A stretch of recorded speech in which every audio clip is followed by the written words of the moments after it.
Ethiopia में 12,000 साल बाद पहली बार एक ज्वालामुखी फटा, जिसमें से लावा नहीं निकला, केवल धूल निकली और वो 14 किलोमीटर ऊपर आसमान तक गई और फिर उड़ते उड़ते वो भारत देश, यमन, चीन इन देशों तक पहुंची जिनकी दूरी इथोपिया से 5,000 किलोमीटर है। तो ये अपने आप में बहुत ज़्यादा फेमस और चर्चा का विषय बना हुआ है, हर न्यूज़पेपर में, हर न्यूज़ चैनल पर ये। तो ज्वालामुखी राख ने कई उड़ानों को भी रद्द किया है। ये राख आप देख सकते हैं इस इमेज में, अगर देखें तो किस तरीके से यहाँ पर ये इथोपिया है और यहाँ से उड़ते उड़ते भारत के राजस्थान, भारत के दिल्ली राजधानी में, फिर चीन तक जा रही है और ये 4500 किलोमीटर से भी ज़्यादा की दूरी इसने तय कर ली है और भी आगे दूरी तय कर सकती है, 5000 किलोमीटर से भी ज़्यादा।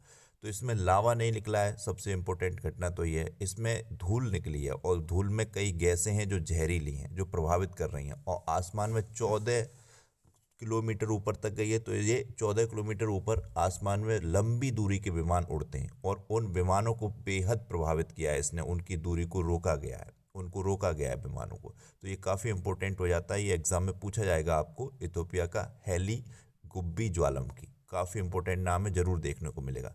इसके अलावा कुछ और इम्पोर्टेंट ज्वालामुखी जो आपके एग्जाम में पूछे जाते हैं, इनको मैंने ऐड कर दिया है। जैसे इटली का है माउंट विसुवियस ज्वालामुखी, ये खूब पूछा जाता है एग्जाम में, ये भी एक जागृत ज्वालामुखी है।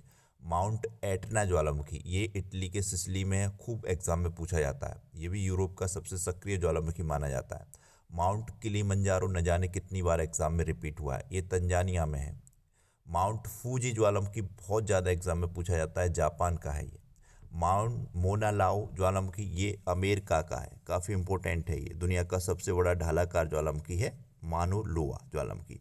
और भारत का एक सबसे सक्रिय ज्वालामुखी है, एकमात्र सक्रिय ज्वालामुखी अंडमान निकोबार द्वीप समूह पर, बैरन आइलैंड या बैरन द्वीप, ये आप ध्यान रखिएगा। और 2010 में यूरोप में उड़ानों को रोकने वाला, जैसे कि ये हेली गुब्बी ज्वालामुखी फटा है, इसी तरीके का एक ज्वालामुखी फटा था आइसलैंड पर, इया फ्याट लायोकुतल। इस ज्वालामुखी को नाम ध्यान रखिएगा, इसमें भी धूल निकली थी और उसने भी आसमान में उड़ानों को रोका था, बाधित किया था यूरोप में 2010 में। और इसके अलावा 1991 का एक विशाल विस्फोट ज्वालामुखी था माउंट पिनातोबो, ये फिलीपींस का था। तो ये आप ध्यान रखिए। और दुनिया का सबसे सक्रिय ज्वालामुखी क्षेत्र माना जाता है रिंग ऑफ फायर को, जो प्रशांत महासागर में। तो ये कुछ इंपॉर्टेंट पॉइंट थे जो मैंने आपको बताए थे।